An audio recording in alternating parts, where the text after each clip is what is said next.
자, 제가 앞에 그림을 잠깐 가져왔는데 이 그림이 어떤 느낌을 받으세요? 아마 실제적으로 밖에 보이는 모습은 약간 바다 같은 모습이에요. 그런데 이 네모라는 어떤 약간 좀 렌즈나 필터 같은 어떤 필터로 보느냐에 따라서 다르게 보인다는 거예요. 우리가 지금까지 성경을 이해할 때 혹은 우리가 지금까지 교회를 이해할 때 성령을 이해할 때 혹은 오중직임을 이해할 때 우리가 어떠한 관점으로 지금까지 바라보냐에 따라서 어떻게 보면 다르게 받아들일 수 있다라는 관점으로 오늘 말씀을 드리고 싶어요. 그래서 오늘 주제는 교회와 성령과 오중직임의 구약적인 이해에 대한 내용을 함께 나누려고 합니다. 자, 아부월. 지금 시간은 아부월이에요. 이 아부월의 아부라는 단어는 아버지라는 뜻이에요. 그래서 이 아버지, 이 아부라는 단어를 가장 잘 이해할 수 있는 사람이 이스라엘의 조상인 아브라함입니다. 이 아브라함이 원래 이름은 아브람이었죠. 아브람이라는 거는 이 람이 높다라는 뜻이에요. 그래서 높은 아버지 혹은 존귀한 아버지, 고귀한 아버지라는 뜻이었어요. 근데 하나님께서 아브람의 이름을 아브라함으로 바꾸셨어요. 아브라함이 되면서 라함은 넘치다, 매우 많다라는 의미를 가지고 있어서 이 많은 자들의 아버지. 그래서 아브라함이라는 뜻은 많은 민족의 아버지라는 뜻이에요. 하나님께서 아브라함의 이름을 아브라함으로 바꿔주시면서 아브라함을 통해서 이스라엘뿐 아니라 다른 여러 민족들도 아브라함을 통해서 만들어지게 하셨어요. 그러면 대한민국도 과연 아브라함을 통해서 만들어졌을까요? 이 부분에 대해서 혹자는 어떤 사람은 이 대한민국이 욕단의 후예라고 얘기하는 사람이 있어요. 욕단의 후예. 많이 들어보셨나요 혹시? 대한민국은 욕단의 후예들이다. 이 욕단이라는 단어가 창세기 10장에 나오는데 노아로부터 노아의 세 아들이 있고 세 아들 중에서 셈의 계보를 쭉쭉쭉 노아, 셈, 아르박삭, 셀라, 에벨까지 오다 보면 에벨이 벨렉을 낳았고 또 에벨이 욕단을 낳았어요. 그래서 이 욕단이 동쪽 산으로 갔는데 이 동쪽 산으로 갔던 게 우리 지금 대한민국 사람들이 이야기해 욕단이 동쪽 시베리아로 와서 한반도로 정착했다. 그래서 욕단이 단군이다라고 얘기하는 거예요. 이런 내용이 이 고조선, 그 단군의 나라 고조선을 기록했던 이런 한단고기라는 어떤 문서에 나와 있는 내용들이에요.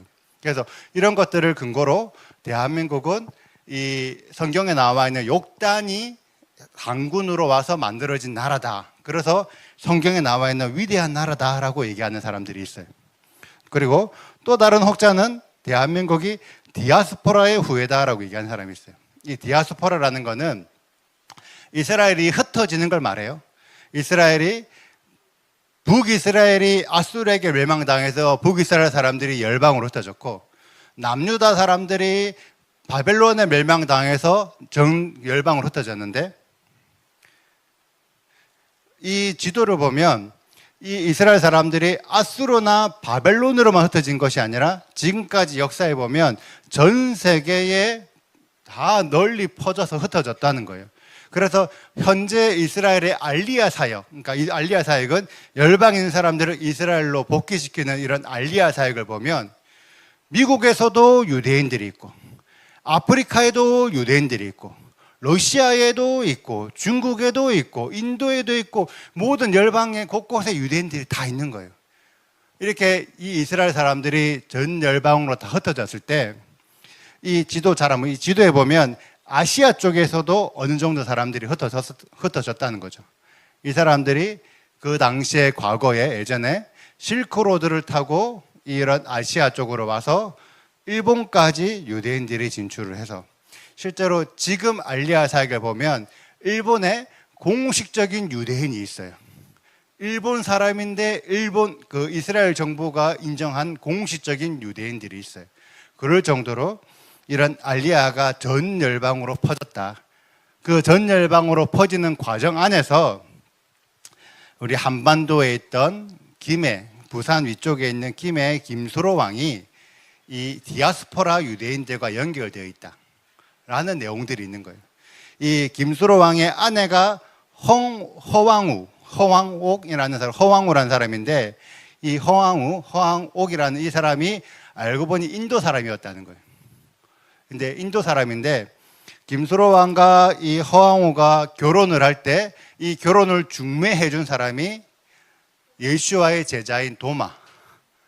그래서 실제로 그 경남인가요? 영주라는 지역에 보면은 도마 신상도 있고, 그래서 많은 사람들이 도마라고 하기도 하고, 이 김수로 왕이 나라를 만든 게 가야국을 만들었는데, 이 가야국이 우리가 말하는 뭐 신라 백제 고구려 그 시대랑 비슷한 시대인데, 신라 백제 고구려의 유물에서 볼 수 없는 독특한 가야만의 어떤 유물이 있는 거예요.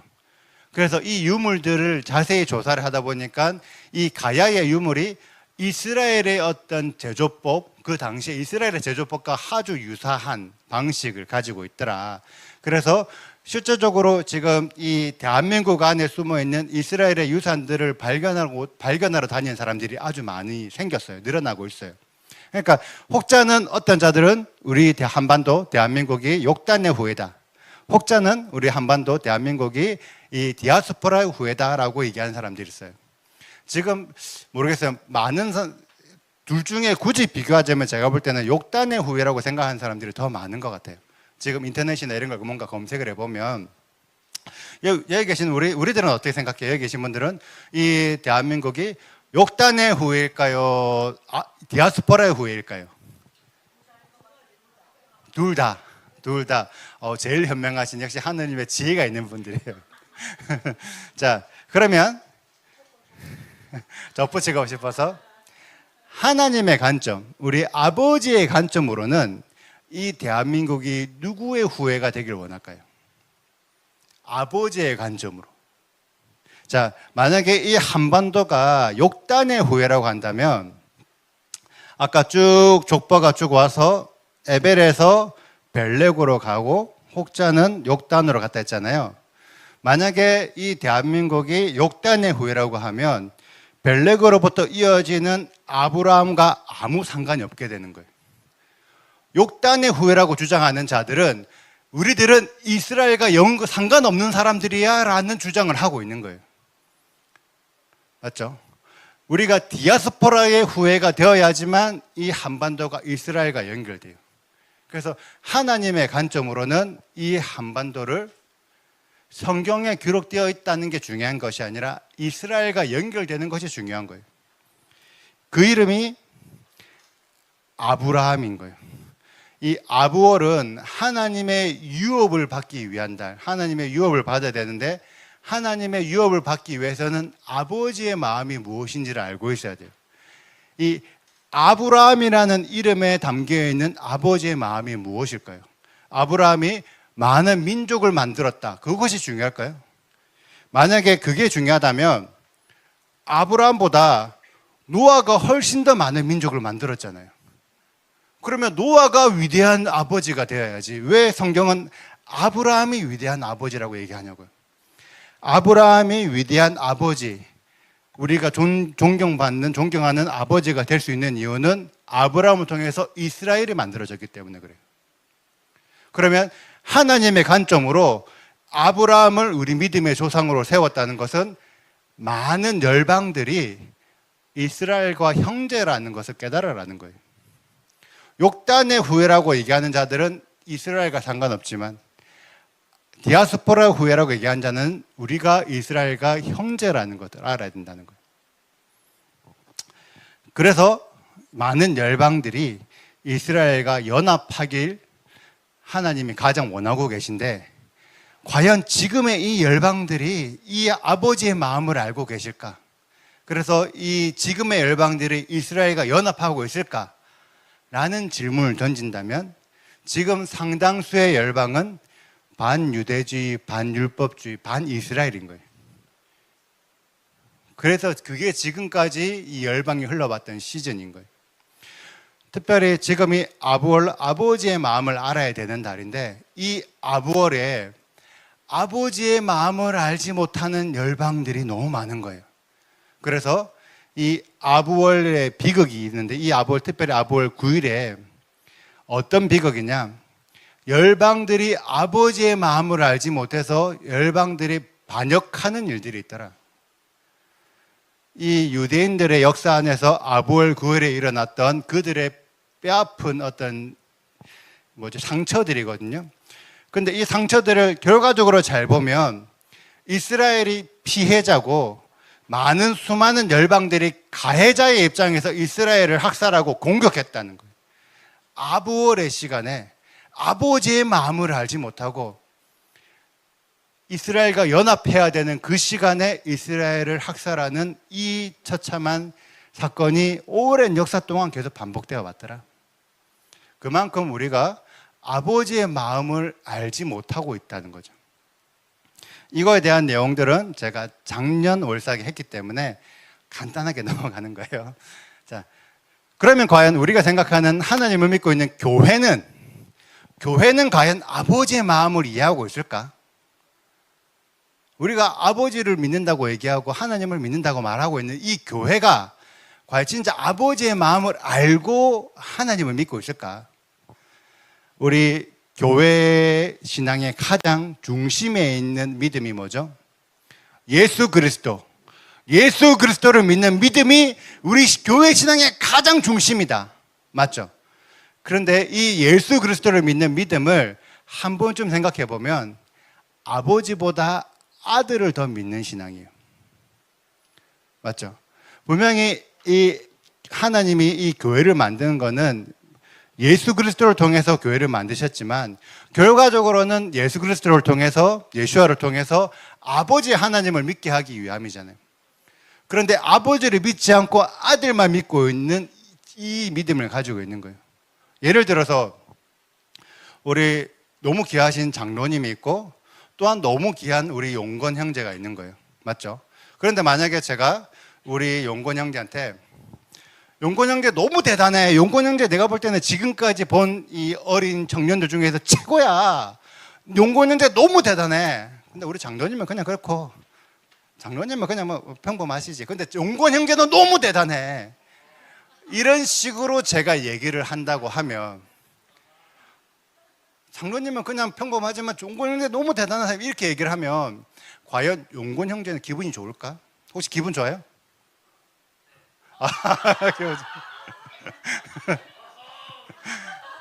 원래 아들이 기분 좋은 거는 자신이 높은 것도 맞지만 자신의 아버지를 높여줄 때 더 기분이 좋은 거예요. 내가 아무리 높아져도 우리 아버지가 무시받고 우리 아버지가 사람들한테 멸시를 받으면 과연 그것이 기분 좋을까? 아니라는 거죠. 예수 그리스도를 믿는 믿음이라면 그 믿음 안에 당연히 아버지를 믿는, 아버지를 높이는 믿음이 같이 포함되어 있어야 되는 거예요. 그 이름을 알지 못하는 자들이 지금이 아들이 아버지와 동일하다, 우리는 예수 그리스도만 믿으면 된다, 이 믿음으로 가고 있는 거예요. 과연 이 교회가 왜 이런 믿음을 가지게 되었을까? 교회라는 이 공동체가, 혹은 교회라는 이 믿음의 사람들이 과연 어떻게 시작했을까를 한번 생각을 해보면, 교회가 신약 시대부터 만들어졌을까? 교회가 우리가 성경에 배웠던 사도행전에 나오는 이 오순절에 이 마가다락방에서 성령을 받았던 이 믿음의 사람들로 인해서 교회가 만들어졌을까? 과연 그럴까요? 우리가 신약 성경에서 말하고 있는 이 교회는 에클레시아라는 단어를 사용하거든요. 맞죠? 그래서 우리가 항상 신약 성경을 보면서 에클레시아라는 단어가 나오고 이러면 교회다. 그래서 신약 성경은 교회를 위한 말씀이다라고 우리는 해석하고 있잖아요. 과연 이 에클레시아라는 이 단어가 진짜 우리가 생각하는 그 믿음의 사람들이 모여있는 교회가 맞을까를 생각했을 때 사도행전 19장에 어떤 내용이 있냐면, 사도 바울이 에베소라는 지역에서 막 복음을 전하니까 그 당시에 아데미를 섬기고 있던 은장색, 그러니까 이제 물건들을 만들어 파는 사람들의 입장에서 물건이 안 팔리기 시작하는 거예요. 왜? 하나님을 믿어야 되고 우상 숭배하지 말고 이런 얘기들을 사도 바울이 전하니까. 그러니까 이 은장색이라는 사람들, 데메드리라는 이 사람들을 주축으로 수많은 사람들을 선동해가지고 사도 바울을 죽이려는 어떤 난동이 일어나기 시작한 거예요.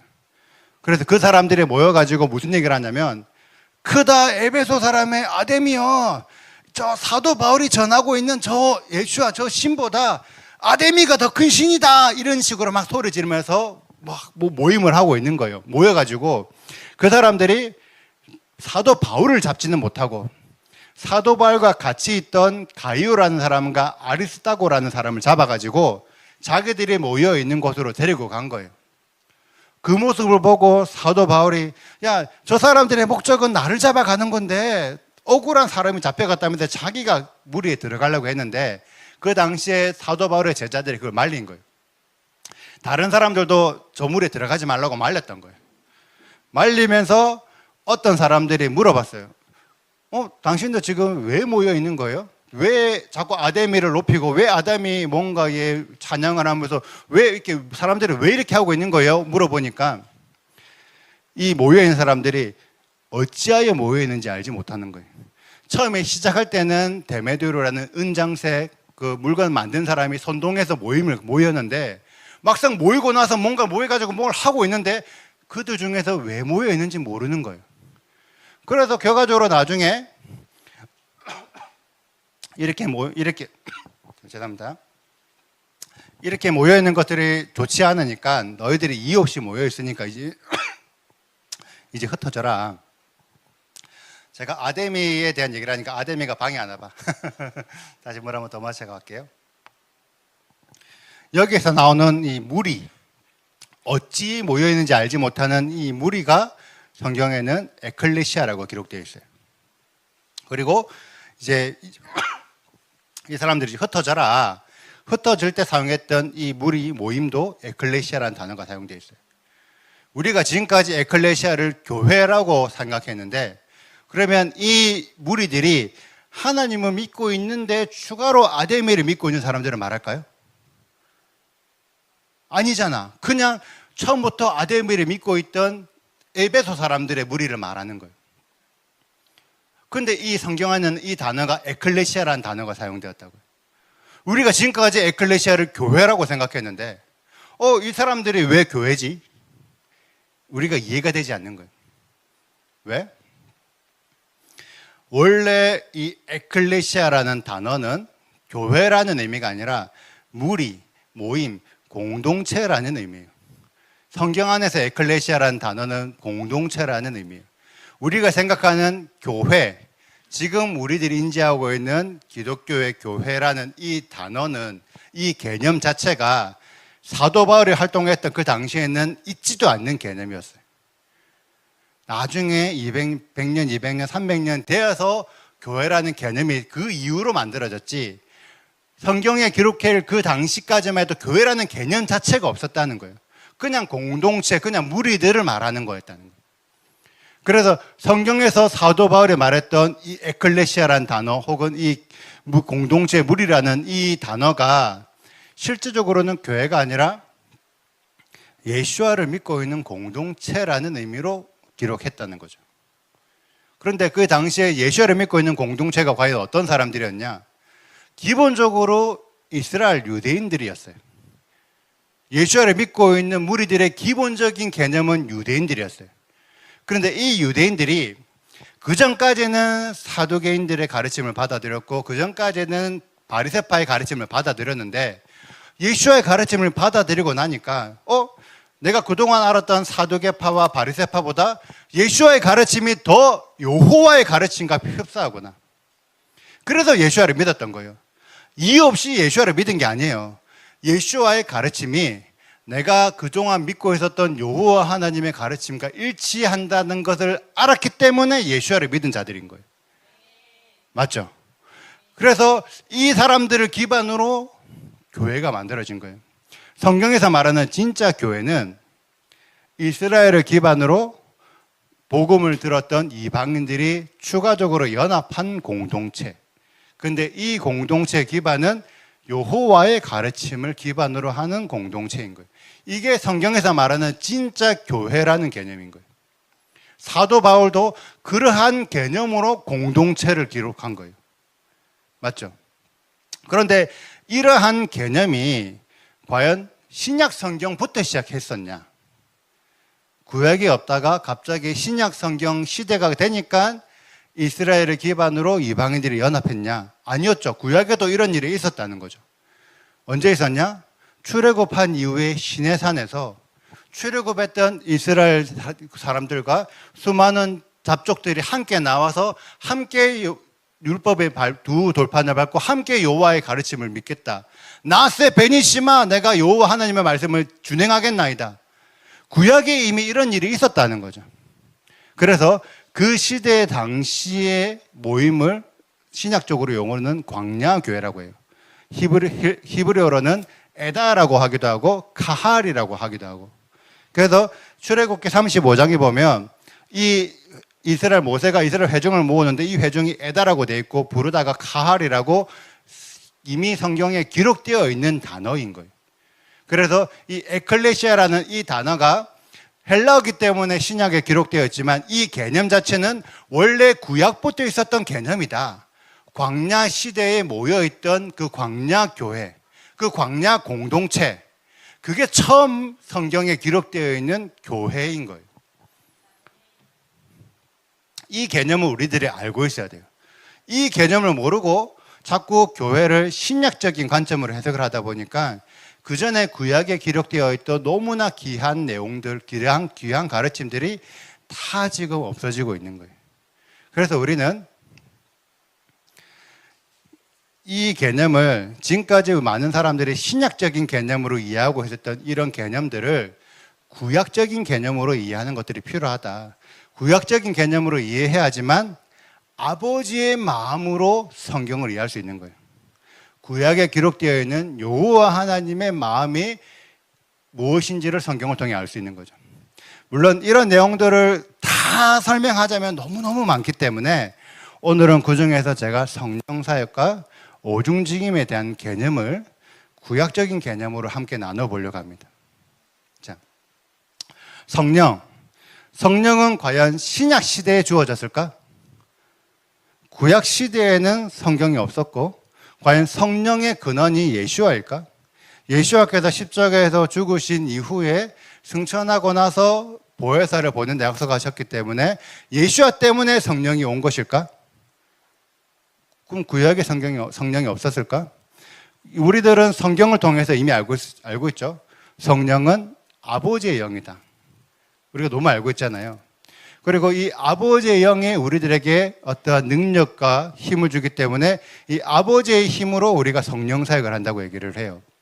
그래서 많은 성령 사역, 성령의 충만함으로 성령 사역하는 사람들이 이 요엘서 2장에 기록된 말씀을 근거로 마지막 때 내 영이 만민에게 부어주리니 그 자녀들이 장래일을 말할 것이며 늙은이들이 꿈을 꾸며 젊은이들이 이상을 볼 것이며 이 말씀을 근거로 신약 시대의 예수와로 인해서 만민에게 성령이 부어져서 그 이후부터 예수와를 믿는 제자들이 성령 사역을 할 수 있다라고 가르치고 있어요.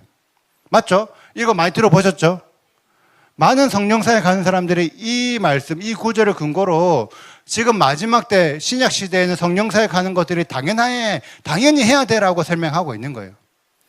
그래서 예수와 때문에 예수와께서 죽고 난 이후로 보혜사가 부어주셔서 우리가 성령 사역을 할 수 있다. 그런데 이 말씀을 우리가 가르치면서 정작 앞에 있는 구절과 뒤에 있는 구절을 나누지 않는 거예요.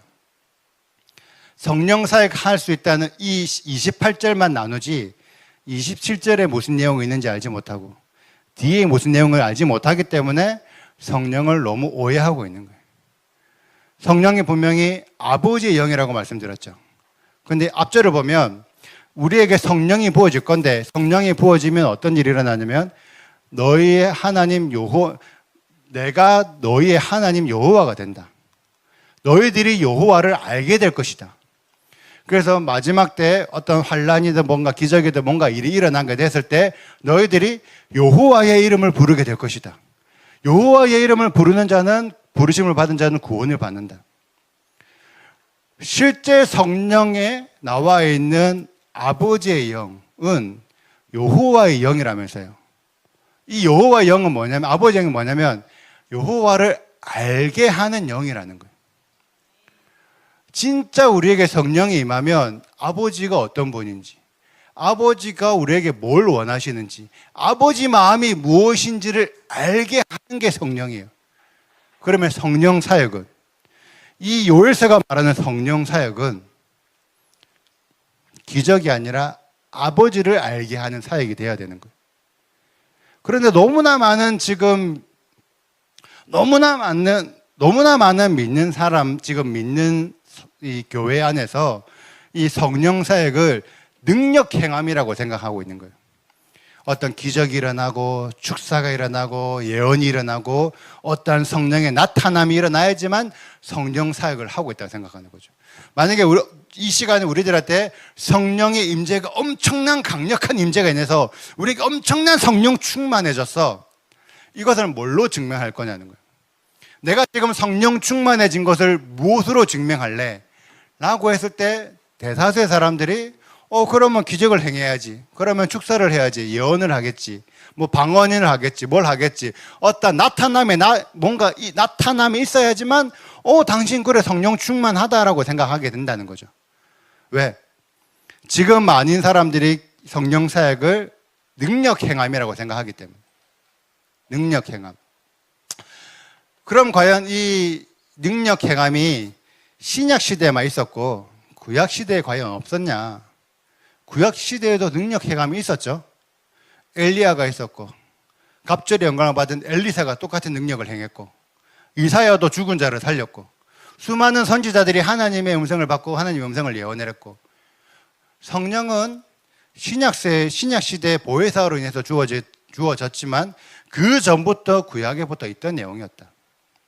그래서 이 예수님께서 말씀하신 요한복음을 보면 예수님께서 보혜사 곧 성령을 내 이름으로 보내실 건데 그가 너에게 모든 것을 가르치고 내가 너에게 말해서 모든 것을 생각나게 하리라. 그래서 예수와 때문에 성령이 온다라고 생각을 하고 있는 거예요. 그런데 우리가 이 구절 안에서도 아버지께서 보내신다는 걸 해석하지 않고 있었던 거예요. 실제 성령은 누가 주시냐? 아버지께서 주시는 거예요. 예수와께서 성령을 보내주시는 것이 아니라 아버지께서 내 이름으로 보내실 성령. 실제로 성령을 보내는 주체는 누구다? 아버지 하나님, 여호와 하나님인 거예요. 근데 이 내용이 신약시대 예수와께서 말씀하신 게 아니라 그 전에 이사야서에 미리 먼저 기록이 되어 있던 내용들이었다는 거죠. 이사야 시대에 보면 내가 더 이상 내 스승을 숨기지 아니하고 내 스승을 드러낼 건데 내 스승이 드러나서 너희들에게 보이면 네 뒤에 말소리가 들려서 이것이 바른 길이니 이리로 가라라고 알려준다. 가르쳐준다. 이 내용이 이미 이사야에 기록되어 있는 거예요. 이 말씀을 가지고 예수와께서 내가 성령을 보내면 모든 것들을 가르쳐준다. 알려준다. 라는 말씀을 하셨던 거죠. 그래서 예수와께서 말씀하셨던 성령은 어떤 역할을 하냐? 아버지의 말씀을 가르쳐주는 역할. 아버지의 말씀을 생각나게 하는 역할. 이 진짜 성령이 임하면 일어나는 일이라는 거예요. 그래서 유대인들이 생각하는 성령, 유대인들도 성령의 존재를 인정합니다. 유대인들도 성령의 존재를 인정하는데 성령이 임하면 어떤 일이 일어나냐면 진리의 가르침으로 인도해 준다. 성령은 하나님의 인도하심이라고 생각하는 거예요. 그런데 지금 현재 유대인들이 기독교인들이 생각하는 것처럼 성령 사역을 하고 있냐? 라고 생각했을 때 기독교인들이 생각하는 형태의 성령 사역을 하지 않고 그런 성령 사역은 하지 않아요. 지금 유대인들이. 그렇다고 해서 지금 유대인들이 과연 성령이 없냐는 아닌 거죠. 성령을 가지고 있는 거예요. 그러면 왜 유대인들한테는 우리들이 생각하는 성령 사역이 일어나지 않지? 그러니까 성령 이렇게 막 예언하고 축사하고 이런 사역을 하는 기독교가 더 성령 충만한 거 아니야? 유대인들한테는 이런 능력 행함이 안 나타나니까 유대인들보다는 예수를 믿는 지금의 기독교가 훨씬 더 임재가 풍부하고 훨씬 더 성령의 강력한 능력이 나타나니까 훨씬 더 좋은 믿음을 가지고 있는 거 아니야? 대부분 지금 많은 사람들이 이렇게 생각하는 거죠. 그런데 이 내용을 과연 그럴까를 선교 나가본 사람들은 알아요. 선교. 이게 어떤 의미냐면, 우리 다 선교 나가보셨죠? 혹시 선교 나가시면 우리가 생각하지 못한 놀라운 기적이 일어난다는 거 혹시 경험해 보셨나요? 선교 나가게 되면 평상시에는 막 축사도 못하고 예언도 못하고 아무것도 못해. 근데 선교 나가면 막 손만 넣으면 나. 맞잖아요. 그래갖고 평상시에는 손만 넣어 나니까 나도 축사할 수 있네. 나도 예언할 수 있네. 하고 선교 끝나고 한국 돌아오면 그때부터 안 돼. 맞죠? 막 한참 성령사역 잘하는 사람이 교회 안에서 축사하면 전혀 효과가 없어. 왜 이런 일이 날까? 유대인들의 관점으로 생각을 해보면, 혹은 성경에 기록된 관점으로 생각해보면, 성령은 사람들을 진리로 인도하는 힘인 거예요.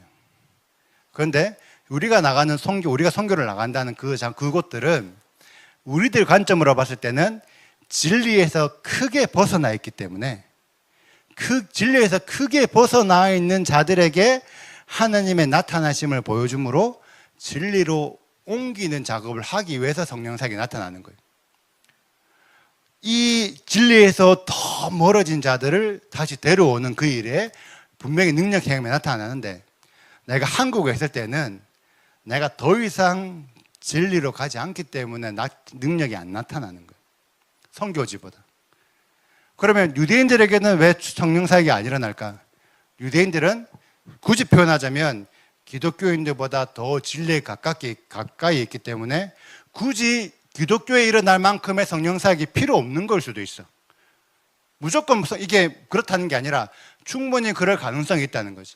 진리에 많이 벗어나 있는 자일수록 뭔가의 능력이나 뭔가 기적을 보여서 더 진리로 데리고 와야 되는 거고, 이미 유대인들은 하나님의 토라, 하나님의 말씀을 붙잡고 있는 자들이기 때문에 굳이 그렇게 초자연적인 기적이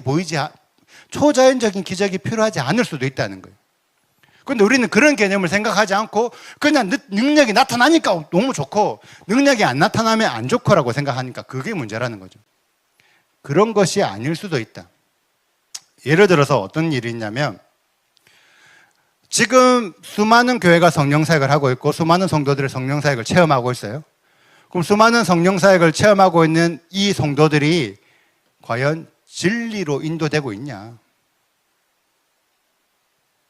우리가 수많은 축사를 받고 수많은 예언을 받았지만, 우리가 축사받고 예언받은 그 이후부터 우리가 하나님의 진리로 가깝게 접근하고 있냐고 생각했을 때 실제로 그러지 않는 사람들이 너무 많은 거예요. 그런데 이것이 성경에도 똑같이 기록되어 있더라는 거죠. 하나님의 음성을 들었던 발락, 여호와의 음성을 들어서 정확하게 이스라엘이 어떻게 될 것이라는 예언을 했잖아요. 분명히 그 예언은 저는 분명히 맞는 확실한 예언이라고 생각을 해요. 그런데 과연 이 하나님의 음성을 들었던 발락이 진짜 여호와를 믿어서 진짜 여호와를 따라다녔던 사람일까? 왜? 분명하게 맞는 예언을 했는데 그 이후로 발람은 알면서도 이스라엘에 접붙임 받지 않는 거예요. 그래서 하나님의 예언을 했었지만 발람은 여전히 모압 사람들과 어울려 있다가 나중에 이스라엘 사람들에게 죽임을 당하는 거예요. 발람이 진짜 여호와의 음성을 듣는 여호와의 사역자라면 당연히 하나님의 마음을 알아서 이스라엘에 연합해서 이스라엘에 접붙임 받아야지. 모압에 있는 게 아니라 이스라엘로 편입되어야지. 자기의 죽음이 이스라엘과 같기를 원한다면서요. 자기가 그렇게 예언했음에도 불구하고 발람은 자기가 이스라엘이 될 마음이 없는 거예요. 과연 그게 진짜 우리가 말하는 여호와의 성령을 정확하게 받은 자가 맞을까? 그런 행동을 하는 게 맞을까? 사울이 이스라엘 땅 안에서 우상을 다 멸절시키고 이런 사역하는 사람을 다 없애고 난 이후에 블레셋이 쳐들어오니까 그때서야 급한 거야. 그래서 내가 이걸 어떻게 해결하지 싶어가지고 자기가 금지했던 신접한 여인을 찾아가가지고 사무엘의 영을 불러올립니다. 그런데 이 사무엘이라는 이 신접한 여인이 이스라엘의 가장 뛰어난 사사인 사무엘의 영을 끄집어 올리면 이 신접한 여인이 얼마나 능력 있는 여자라는 거예요. 맞잖아요. 그 능력 있는 이 신접한 여인이 사무엘을 불러서 사무엘이 사울을 혼냈는데 과연 이 능력 있는 신접한 여자가 우리가 말하는 진리에 가까운 여자냐? 그건 아니라는 거죠. 능력이 있다고 해서 여호와를 아는 것이 아니라는 거죠. 성경에 나와 있는 수많은 마술사들, 성경에 기록되어 있는 이스라엘 사람들이 예수와께서 치유를 하니까 예수와가 바알세붑의 힘을 빌어서 치유한다고 얘기하는 거예요. 왜? 그 당시에 이스라엘 사회는 바알세붑이 기적을 행한다, 치유한다고 생각하고 있었기 때문에 바알세붑을 섬기는 수많은 선지자들이 있었다는 거죠. 그리고 제사장 스게야와 일곱 아들들은 그 당시에 열방을 돌아다니면서 축사를 해주고 기적을 해주고 행하고 있었다는 거예요. 그런데 과연 진짜 이들이 우리들이 생각하는 진리를 아는 자들일까? 특별히 제사장의 아들 일곱 아들이면 진짜 제사장이라면 열방을 돌아다니는 게 아니라 하나님의 성전을 섬기고 있어야지. 맞잖아요. 그들이 하나님의 성전을 등한시하고 열방을 다니면서 축사, 기적을 행하고 있는 거예요. 그리고 나중에 어때요? 실제적으로 축사를 했을 때 내가 예수와도 알고 사도 바울도 아는데 과연 너희들은 누군지 모르겠다. 하나님의 진리 입은 사역을 하고 있는 게 아닌 거죠. 마지막에 적그리스도가 일어나게 되면 적그리스도의 편에 선 수많은 선지자들이 기적을 행하게 됩니다. 모세가 행했던 열장을 행하게 되고 예수와께서 행하셨던 그 메시아 사역을 행하게 될 거예요. 과연 적그리스도의 편에 선 사역자들이 진리에 접근하고 있나? 이런 질문들을 해보면 지금 수많은 성령 사역하는 자들, 그 능력이 나타난다고 하는 그 자들이 진리를 위한 사역이 아닐 수도 있다는 거죠. 맞죠? 그래서 이렇게 능력 행함에 집중하게 되면 진짜 성령이 무엇인지 알지 못하게 됩니다. 그러면 성경에 말하고 있는 성경이 말하는 진짜 성령은 무엇일까? 아까 제가 말씀해서 설명해 드렸죠? 진리. 진짜 우리가 성령을 받았다면 우리가 여호와 하나님 앞에 설 수 있어야지. 우리가 여호와 앞에 서게 만들어야지. 어떻게 서냐? 진리를 가지고. 그래서 진짜 성령을 받은 자들은 어떤 결과가 나타나냐면 구원을 받아야지. 죽었다가도 부활체의 몸을 입어서 영원한 생명을 받아야지. 이런 엄청난 사역을 했음에도 불구하고 구원도 못 받고 부활도 안 되고 영원한 생명을 얻지 못하면 그 사역에 무슨 의미가 있냐는 거예요. 안 그래요? 진짜 성령은 우리에게 진리의 열매가 맺히게 하는 겁니다. 성경에 기록된 진리. 그렇다고 해서 제가 지금의 성령 사역을 부정하고 이런 성령 사역은 성경적이지 않아서 하면 안 돼. 저는 절대 그렇게 생각하지 않아요. 오히려 저는 적극적으로 성령 사역을 하라고 저는 권장하는 편입니다. 지금도 이 강의를 하고 있는 지금도 저는 당연히 성령 사역을 해야 돼라고 생각해요. 근데 특정한 사람 하는 게 아니라 모두가 다 성령 사역을 할 수 있어야 돼. 저는 너무나 성령 사역을 해라고 권하는 주예요. 지금도. 그런데 성령 사역을 하긴 하는데 지금 교회가 하고 있는 형태의 성령 사역을 하는 게 아니라 진짜 성령 사역을 하자. 진짜 예수께서 하셨던 성령 사역을 하자. 저는 그런 주예요. 과연 예수께서 성령 사역을 하셨나요? 안 하셨나요? 하셨죠. 예수께서는 어마어마하게 많은 성령 사역을 했잖아요. 병든 자들, 약한 자들을 고쳐주고 예언도 해주고 엄청나게 많은 성령 사역을 했어요. 맞죠? 많은 자들이 병고침 받았어요. 그들이 구원 받았나요? 예수와께 수많은 성령 사역을 받았던 그 자들이 과연 예수를 믿고 구원을 받았을까? 예를 들어서 예수와께서 누군가를 치유해줬어, 축사해줬어, 예언해줬어. 그 자들이 예수와께서 십자가 죽으실 때 예수를 따라다니고 있었을까요? 안 따라다녔잖아. 자기가 치유받은 게 끝이지, 자기 회복받은 게 끝이지 예수를 따라다니지 않았다는 거예요. 성경에 혹시 예수께서 12 사도들에게 축사해줬다는 기록이 있나요? 없죠. 예수와께 12사도들에게 예언해줬다 기록이 없어요. 그런데 그들은 따라다녔다는 거지. 왜 그럴까? 진짜 예수와께서 하셨던 성령 사역은 치유나 축사나 예언이나 어떤 능력을 행하셨죠. 이 행하신 것은 마음이 완악한 진리에서 벗어난 자들의 만문을 여는 거예요. 너무 진리에서 벗어나 있는 상태이기 때문에 이들에게 뭔가 놀라운 기적을 행함으로 만문을 열어놓고 그 이후부터 뭐 했어요? 하나님의 말씀을 가르쳤어요. 예수께서 하셨던 진짜 성령 사역은 능력 행함이 목적이 아니라 능력 행함으로 열려진 그 틈으로 하나님의 진리를 부어주는 거. 진리의 가르침이 들어가게 하는 거. 그래서 수많은 기적으로 치유받은 이스라엘 사람들은 예수와를 안 따라다녔지만 진리의 가르침을 배운 예수와의 제자들은 예수와를 따라다닌 거예요. 지금 성령 사역자들 어떻게 성령 사역하는 줄 아세요? 자, 내가 축사를 해. 예배를 합니다. 축사를 해줬어요. 자, 이제 축사하고 나서 이제 말씀 전하겠습니다라고 하면 축사 받은 사람들 다 집에 가. 축사만 받으러 왔지 말씀을 배우러 온 게 아니야.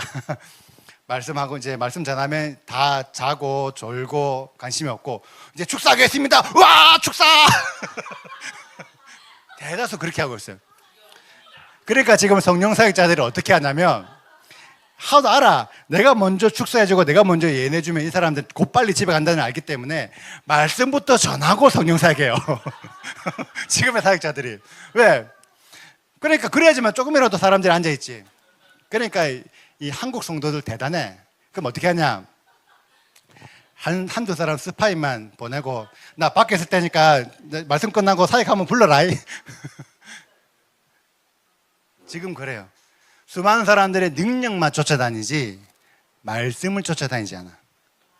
말씀에 관심이 없어. 그러니까 능력 해감은 있으나 경건이 없다. 말씀이 없다. 진리가 없다. 그게 지금 우리들이 하고 있는 성령 사역의 실체예요. 예수와는 그런 식으로 성령 사역을 하지 않으셨다는 거죠. 그래서 우리들이 성령 사역을 해야 되는데 어떠한 성령 사역을 하냐? 진리의 가르침을 전하는데 성령 사역을 해야 된다. 병 고치는 게 중요한 게 아니고 뭐 예언 궁금해가지고 어떻게 하면 몰라서 예언 받는 게 중요한 것이 아니라 성령 사역을 통해서 실제로 그 사람이 구원받게 하는 거, 실제로 그 사람이 부활되게 하는 거, 실제로 영원한 생명을 얻게 하는 그러한 성령 사역을 우리가 해야 된다는 거. 저는 여기 계신 분들, 온라인으로 보시는 분들 적극적으로 성령 사역 하시길 권합니다.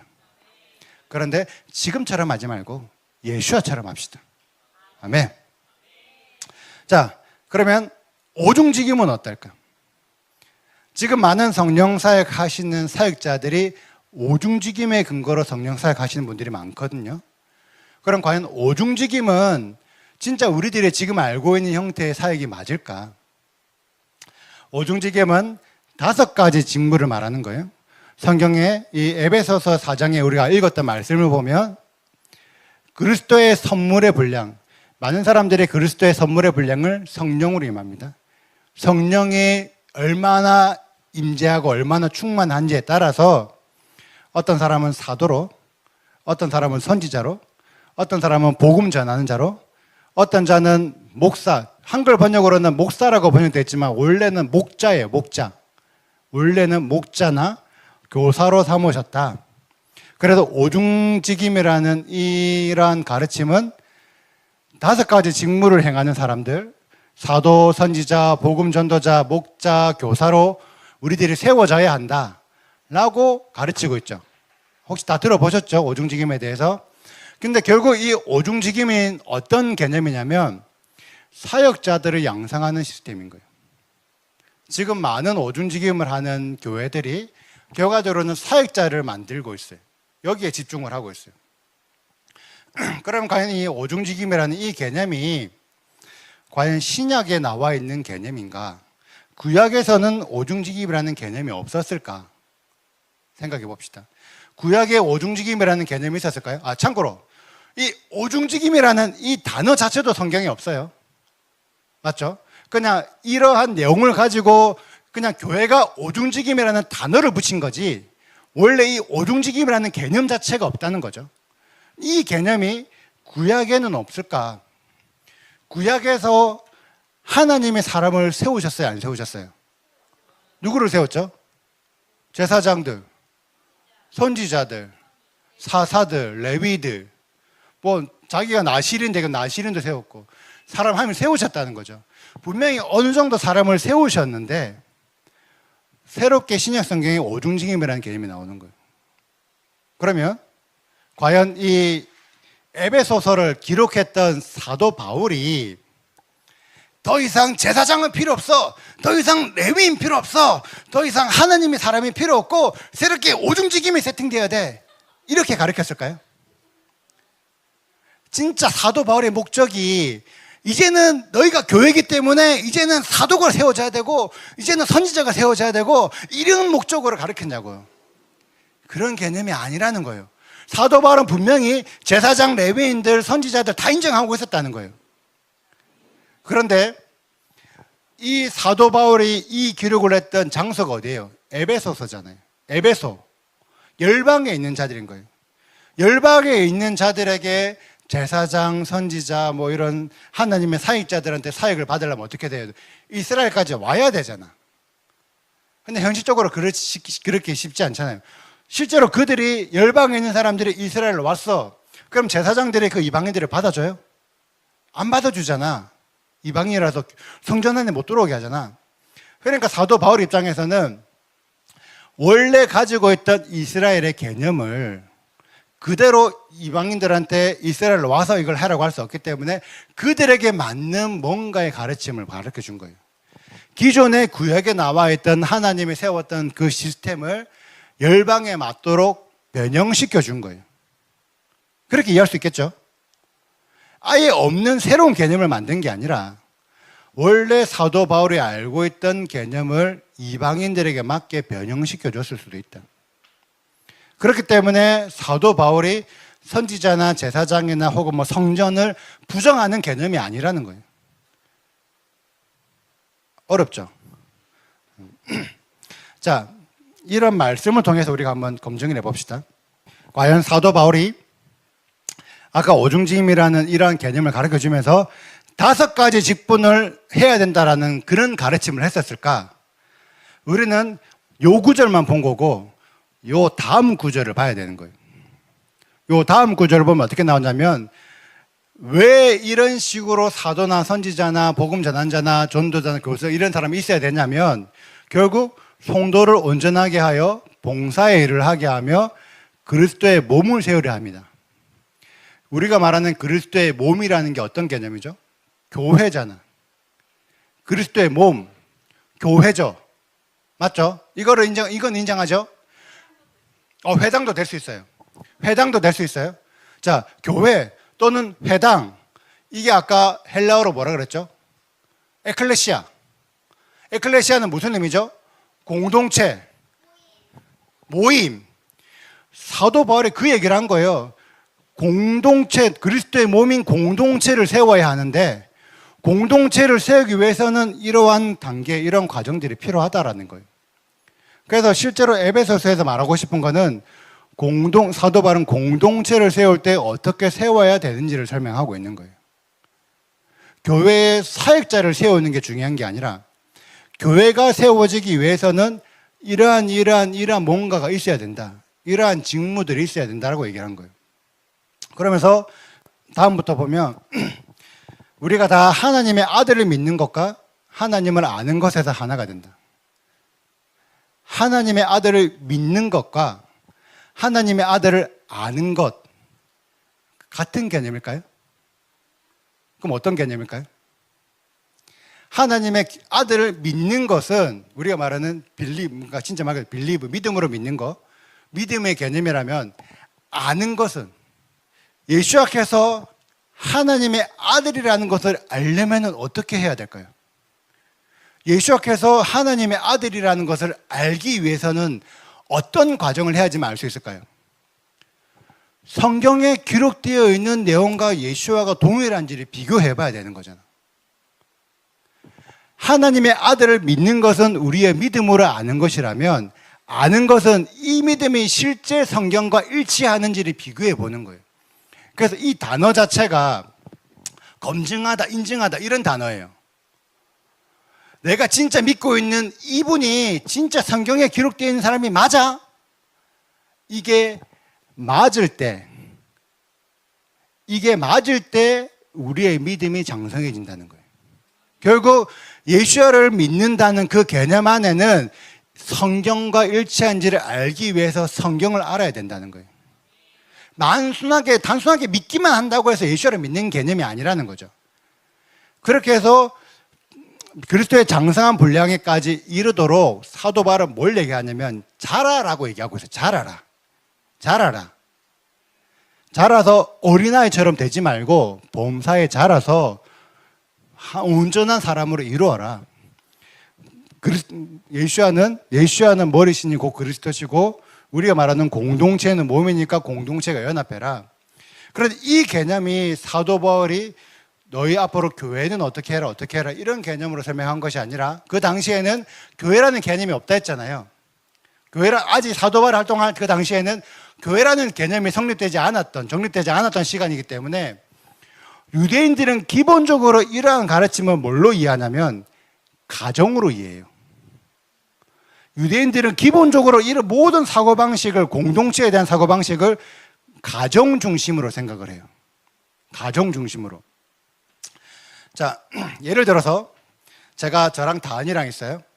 제가 다은이한테 다은아 아빠 좀 무거워, 짐이 좀 무거우니까 좀 들어줄래? 라고 얘기하면은 아직 내가 어린데 어떻게 들어줘? 나도 무거우니까 내 것도 아빠가 들어줘 이렇게 한다는 거죠. 이게 뭐냐? 아직 어리다는 거죠. 용진아 무거우니까 좀 들어줘. 용건아 무거우니까 좀 들어줘. 들어줄 수 있는 거죠. 왜? 자란 거예요. 자랐잖아요. 이게 기본적인 가정의 개념이라는 거예요. 성도들, 이제 굳이 말하면 예수를 믿는 공동체 사람들이 어린아이처럼 난 아무것도 안 하고 나는 그냥 밥만 주면 밥 먹고 그냥 주는 것만 받을래 이렇게 하지 말고 자라라. 아이들이 어릴 때 태어나서 청소년이 되고 성년이 되고 아버지 세대가 되는 것처럼 공동체 안에 있는 사람들도 자라라. 자라서 온전한 자기들의 역할을 해라. 각자가 각자의 역할을 해라. 만약에 우리 가정에 어떤 손님이 찾아왔어요. 그럼 저는 손님을 접대하고 아내는 음식을 만들겠죠. 그런데 다은이가 와갖고 안녕하세요 하면서 그냥 자기 할 일만 해. 손님이 왔는데도 관심이 없어. 그럼 과연 그 가정이 건강한 가정일까? 아니잖아요. 누군가 손님이 왔어. 아빠도 손님을 섬기고 엄마도 엄마 역할로 손님을 섬기고 아이들도 아이들이 할 수 있는 역할의 손님을 섬기는 거. 그게 건강한 공동체라는 거예요. 사도 바울이 그런 얘기들을 하고 있는 거예요. 그런 얘기를 하기 위해서 공동체 안에 있는 모든 사람들이 이러한 5가지 직무를 해라는 게 아니라 뭐든지 네가 할 수 있는 그 직무를 해라라는 거예요. 건강한 공동체를 만들기 위해서 그냥 아무것도 안 하고 그냥 주세요 밥 주세요 뭐 해주세요 하지 말고 너희들이 할 수 있는 무슨 역할들을 해라. 그게 어떤 자들은 사도 역할을 하게 될 것이고 어떤 자들은 선지자 역할을 하게 될 것이고 어떤 자들은 교사나 어떤 자들은 목자나 복음 전도자 역할을 하게 되는 것이지 5가지만 했고 이것만 해라는 게 아니라 그 외에 우리 장로님처럼 음식 섬기시면 음식 섬겨라. 반찬 장례 힘드니까 반찬 가져와서 해라. 아멘. 좋은 공동체가 되기 위해서 교회가 왔는데 교회가 지저분하면 안 되니까 청소하는 거 그것도 해라. 자기들이 막 할 수 있는 그 직무들을 해라. 왜? 너희 가정이라면 그렇잖아. 아니 예를 들어서 내가 집에 갔는데 집이 엄청 지저분해. 여보 이거 왜 집이 왜 이래? 그럼 어때요? 당신이 채라 당신이. 그런데 그게 맞는 거잖아요. 근데 그게 맞는 거라고. 나는 가정이 이런인데 나는 아무것도 안 하고 누군가한테 시키기만 하는 거는 좋은 게 아니라고요. 건강한 게 아니라고요. 아, 여보 집이 지저분한 것 같은데 우리 같이 치울까? 같이 하는 게 맞는 거지. 사도 바울은 그런 관점으로 얘기하는 거예요. 공동체를 하는데 자라나기 위해서 각자가 맡은 역할들을 하자. 그게 건강한 공동체야. 그래서 아빠는 아빠 역할을 해야 되고, 엄마는 엄마 역할을 해야 되고, 자녀는 자녀 역할을 해야 되고, 할아버지 할머니는 자기들이 맡은 역할들을 해야 돼서 각자가 맡은 역할을 다 할 때 이 공동체가 건강한 공동체가 될 거야. 5가지 직무만 해라는 얘기를 하는 게 아니라는 거죠. 자기가 할 수 있는 모든 역할을 해라. 그게 사도 바울이 말했던 이 오중직임의 개념 안에 들어있는 내용이라는 거예요. 자, 제가 한번 정리를 해볼게요. 분명히 성경에는 공동체를 잘 세우기 위해서, 특별히 구약에는 이스라엘이라는 공동체, 이스라엘이라는 나라를 잘 세우기 위해서 하나님께서 사사, 제사장, 대제사장, 레위, 장로들, 선지자, 메시아 여러 사람들을 세우셨다는 거죠. 하나님께서 이런 사람들을 세울 때 이 사람들은 특별하게 하나님의 종이니까 너희 백성들이 이들을 존경하고 이들을 인정해줘서 이들한테 예물을 바쳐라. 이런 목적으로 하나님께서 사람을 세우셨나고. 물론 예물을 받으면 좋지만 하나님의 진짜 목적은 그게 아니라는 거죠. 그럼 하나님께서 이들을 왜 세우셨냐고. 하나님께서 이들을 세우신 이유가 뭐냐? 존중받는 게 목적이 아니라 너희들이 섬겨라. 제사장들의 백성들을 섬기고, 예언자들, 레위인들의 백성들을 섬기고, 장로들의 백성들을 섬기고, 선지자들의 백성들을 섬기고, 결과적으로 나중에 메시아까지도 백성들을 섬겨서 이 백성들이 하나님을 믿고 하나님의 말씀에 순종하게 해서 건강한 하나님의 나라를 이루게 해라. 그 목적으로 하나님께서 사람들을 세우셨다는 거죠. 맞죠? 그러면 오중직인 관점으로 생각해 볼게요. 하나님께서 사도를 세우고 선지자를 세우고 복음 전도자를 세우고 목자를 세우고 교사를 세웠어요. 왜 세웠을까요? 건강한 공동체를 건강한 공동체를 만들기 위해서. 아, 나는 이제 사도니까 이제 나 사도야 사도. 내 밑에로 다 꿇어. 그런 목적이 아니라는 거죠. 하나님께는 기본적으로 이런 사역자들을 공동체 혹은 교회를 섬기라는 목적으로 만드셨다는 거예요. 자, 우리 목사님은 혹은 장로님은 실질적으로 교회를 운영을 하고 계신 분이에요. 맞죠? 오중직임의 사도, 선지자, 복음 전도자, 축사자, 예언자, 교사만 있으면 교회가 돌아갈까요? 아니요. 밥할 사람도 있어야 되고, 총무할 사람도 있어야 되고, 총무도 있어야 되고, 물건 비품하는 사람도 있어야 되고, 여러 사람들이 다 필요해. 맞잖아요. 그 일들을 같이 감당할 사람들이 필요한 거예요. 그렇게 사람들이 세워져야지만 그러한 공동체, 그러한 교회가 건강하게 된다. 그들이 나는 이제 밥당번이니까 내가 마음에 드는 사람만 밥 주고 싫은 사람은 밥 안 줘. 그렇게 하면 안 되잖아. 이렇게 세워진 사람들은 모두가 같이 건강한 공동체를 세우기 위한 목적으로 하는 거예요. 그런데 너무 안타깝게 지금의 성령 사역자들은 어떤 거예요? 지금의 오중직임 사역자들은 어떤 거예요? 내가 하나님의 음성이 들려. 내가 하나님의 축사를 할 수 있어. 그때부터 자기 교회를 떠나 다른 교회를 다니면서 강의하기 시작해요. 다른 교회에 사역하기 시작해요. 맞죠? 분명히 하나님께서는 사람을 세워서 자기 공동체를 섬기라고 했는데 하나님의 사역자로 세워지고 나니까 다른 공동체들을 섬기기 시작하네. 물론 그런 것도 필요하죠. 근데 실제로 지금 성령 사역하고 있는 상당수의 사역자분들의 가정들이 많이 깨어지고 있어요. 밖으로 놔두다 보니까 정작 내가 해야 될 내 식구들, 내 가정을 채우지 못하고 있다고. 하나님의 의도는 내 가정을, 내 공동체를 먼저. 맞죠? 우리들은 너무 이러한 하나님의 개념들을 특별하게 어떤 신약적인 개념, 특별히 사도 바울에만 대입을 하다 보니까 아까 말했던 것처럼 사도 바울의 다른 돌아다니면서 교회를 세웠으니까 그래 사역자들은 전 세계를 돌아다니는 게 맞아, 그 생각만 하고 있는 거예요. 근데 정작 그 말씀을 했던 사도 바울은 이거는 가정에 대한 내용이야, 이것은 너희 공동체에 대한 내용이야, 이 얘기를 했던 건데 이거를 모르니까 그냥 돌아다니는 생각만 하고 있는 거지. 세워놨죠. 왜? 세워놨지만 자기가 빈자리를 채워줄 다른 사람들이 있었기 때문에. 그냥 이유 없이 돌아다니는 게 아니라 남아있는 사람들은 남아서 자기들 공동체 혹은 여러 공동체들을 돌보았기 때문에 그 역할을 맡았을 뿐이지 자기 가정을 팽개치라는 개념이 아니었다는 거죠. 그래서 성경에 말하는 하나님께서 직무들을 주신 것은 사역자들로 세워져서 내가 이제 사역자니까 스스로 높여라라는 개념이 아니라 이 사역자들 통해서 건강한 공동체를 만들어라. 그래서 온전한 사람이라는 개념이 어떤 개념일까요? 예수 그리스도는 머리야.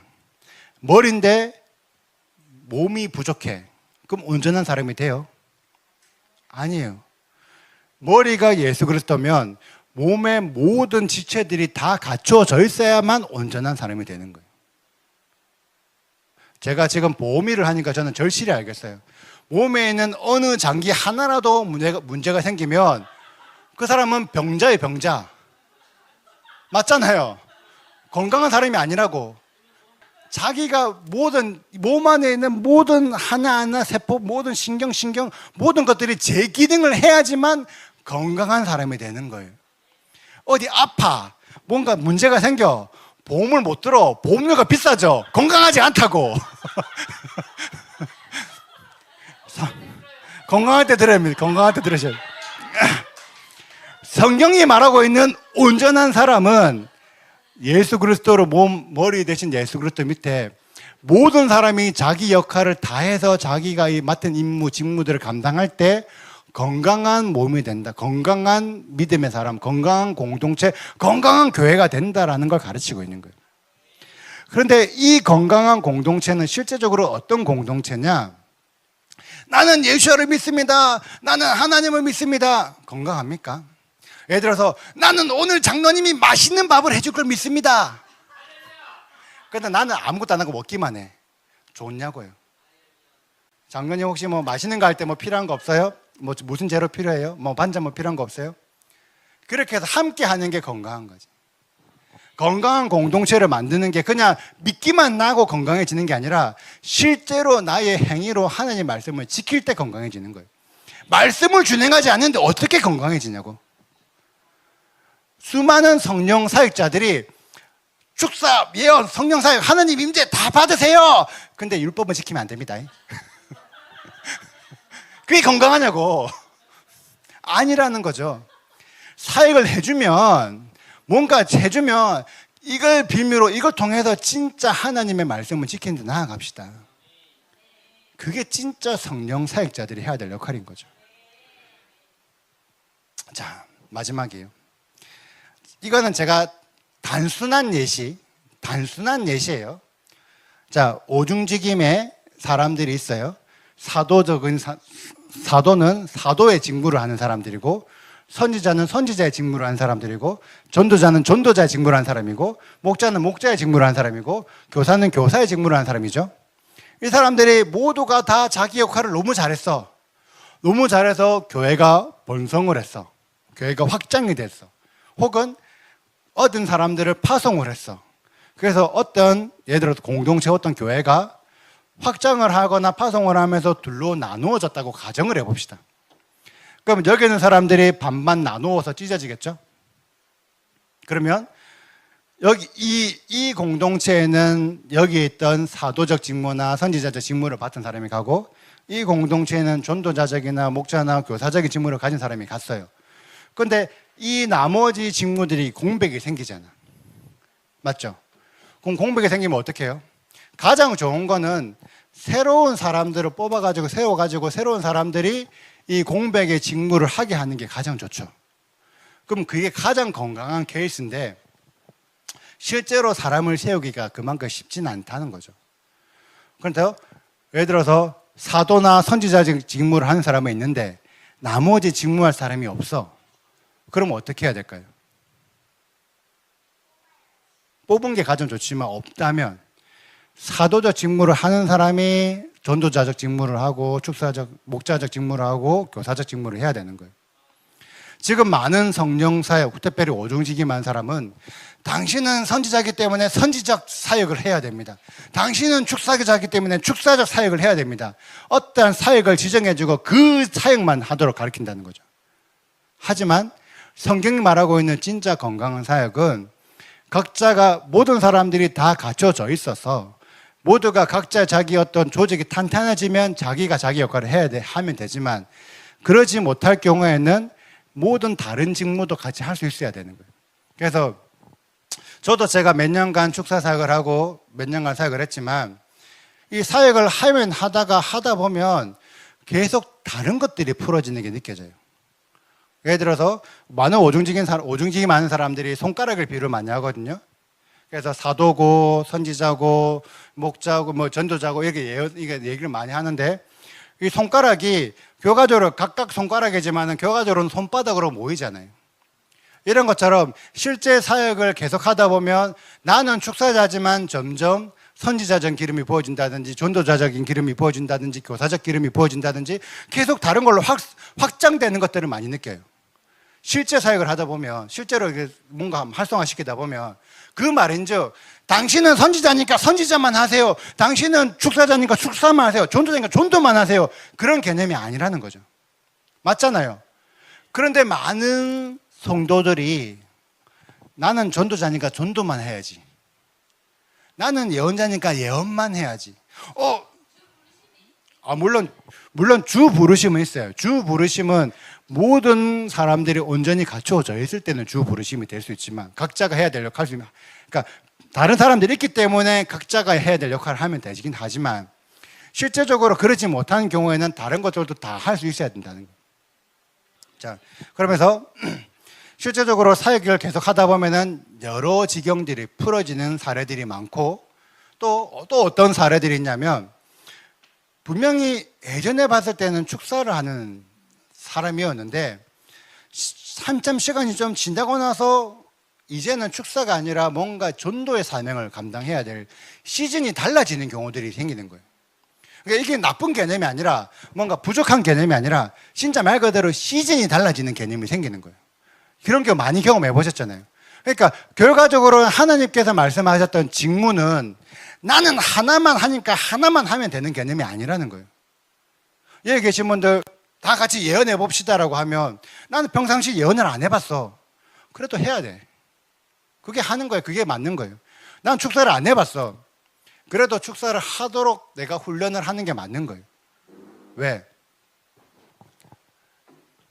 우리 모두가 하나님의 직무를 감당해 특별히 그러니까 공동체를 건강하게 만들어야 될 책임이 있는 사람들이거든요. 그런데 사도 바울은 이러한 사람들을 가정의 중심으로, 가정 기준으로 생각했다 했잖아요. 이게 어떤 개념이냐면 지금은 우리 아이가 어리기 때문에 부모의 양육을 받아야 될 시즌이지만 이 아이가 조금만 자라서 용건이나 용gin이 정도의 수준만 되면 그때는 자기가 자기 역할을 하게 돼요. 그러다가 이 아이가 조금 더 자라서 청년 때가 되면 결혼을 하게 되고 결혼을 하게 되면 새로운 자기의 가정을 꾸리게 돼요. 그때면 더 이상 아이가 아닌 거예요. 그때는 이미 어른 부모의 단계가 되어버리는 거예요. 그리고 그 부모가 되어서 아이를 낳고 그 아이가 또 다른 아이를 놓게 되면 처음에 아이였던 아이가 이미 나중에는 할아버지가 되어 있는 거예요. 할머니가 되어 있는 거예요. 이런 식으로 가정 안에서는 나는 평생 아이는 없잖아. 나는 평생 처음부터 늙은 사람은 없잖아. 다 그런 과정을 다 겪는 것처럼 처음에는 사도를 했다가 시간 지나면 선지자가 돼야 되고 시간 지나면 전도자가 돼야 되고 시간 지나면 축사자, 목자가 돼야 되고 교사가 돼야 되고 시즌에 따라서 다 해야 되는 거예요. 그게 누가 그렇게 하셨냐면 예수님께서 그렇게 하셨던 거예요. 예수님께서는 모든 것들을 다 하셨던 분이세요. 그게 성경에 어떻게 기록이 되어 있냐면 그리스도의 장성한 분량에까지 가라. 자라나라. 그 얘기를 하는 거예요. 내가 선지자니까 나는 평생 죽을 때까지 예언만 하고 살래. 그런 개념이 아니라는 거예요. 나는 평생 축사만 했어. 평생 전도만 했어. 나는 평생 요거만 해야지. 그런 개념이 아니라는 거예요. 각자가 자기가 맡은 역할, 자기가 할 거를 하다 보면 또 다른 역할을 하게 되고 또 다른 역할을 하게 되고 또 다른 역할을 하게 되고 또 다른 역할을 하다 보니까 어느 순간에선가 그리스도에게까지 자라나 있는 거예요. 그래서 그렇게 된 자들이 작은 그리스도인들이 되는 거예요. 작은 그리스도. 물론 할 줄 모른다고 구원을 받지 못하고 그런 개념은 아니에요. 그런 얘기를 하고 싶은 게 아니라 구원과 별개적으로 내가 이 공동체를 건강하게 만들기 위해서 각자가 자기 역할을 하는 게 옳다는 거예요. 내가 내 역할을 하는 게 중요하지 않다는 거죠. 예를 들어서 제가 오늘 이 자리에서 제가 강의를 해요. 강의를 하면 오예 내가 샤바트 강의한다. 나를 높일 필요가 없는 거예요. 그럼 저는 뭘 생각하면 혹시나 내가 이게 어렵게 가르쳐서 사람들이 못 알아들으면 어떻게 하지? 저는 그걸 걱정해야 되는 거예요. 왜? 제가 해야 될 역할은 내가 세워졌어. 내가 말씀 전하는 사람이야. 이게 중요한 게 아니라 내가 지금부터 어떻게 말해서 이 사람들이 어떻게 쉽게 알아들을 수 있도록 전하지? 만약에 내가 전했는데 이 사람들이 못 알아들었어. 그럼 나는 내가 사명을 감당하지 못한 거예요. 잘 알아들어서 이 사람들이 잘 이해해서 잘 믿음의 공동체로 세워져야지만 제가 사명을 다한 거예요. 내가 축사를 해. 축사하니까 야, 내 밑으로 줄 서. 내가 다 축사해 줄게. 그게 아니라고요. 내가 보니까 지금 이 사람이 조금 연약하네. 이 사람이 조금 힘드네. 그냥 내가 가서 그 사람을 위로해 주면서 그 사람을 치유해 주고 도와주고 혹시 이 사람한테 뭔가에 걱정이 있어. 그냥 찾아가가지고 그냥 혹시 무슨 일이 있어서 하나님 이런 마음을 주시는데 그냥 전하고 각자가 그 속에서 자기 역할을 하면서 이 공동체 안에 지금 뭐가 부족하지? 어떻게 해야 더 건강한 게 되겠 수 있지? 이 모든 것들을 우리 모두가 움직일 때 하나님이 진짜 원하시는 공동체, 이 공동체 전체가 자라나서 그리스도의 몸이 될 수 있는 거예요. 이러한 믿음을 만들기 위한 과정, 이러한 믿음을 하기 위한 도구가 성령과 성령 사역이에요. 지금 우리들에게는 이러한 과정들, 이러한 훈련들이 필요해요. 솔직히 제가 이 오중직임에 대해서 솔직히 한 달 전부터 계속 하나님께서 저한테 오중직임에 대한 얘기를 해라고 마음을 주셨어요. 그래서 마음을 주셨는데 제가 만약에 지금 기존에 하고 있는 형태의 오중직임을 여러분들한테 강의를 하면 그들과 똑같은 사역자를 만드는 교육을 하게 될까 봐. 그렇게 하면 안 되겠다는 생각이 드는 거예요. 먼저 진짜 하나님께서 말씀하셨던 어떤 성령 사역과 하나님께서 말씀하셨던 어떤 직무의 개념이 무엇인지를 알아야지 그 개념에 맞춰서 우리들이 어떠한 사역을 하고 어떠한 역할을 감당하고 나의 책임을 다할 수가 있는 거지. 저는 그게 너무 필요하다고 생각해요.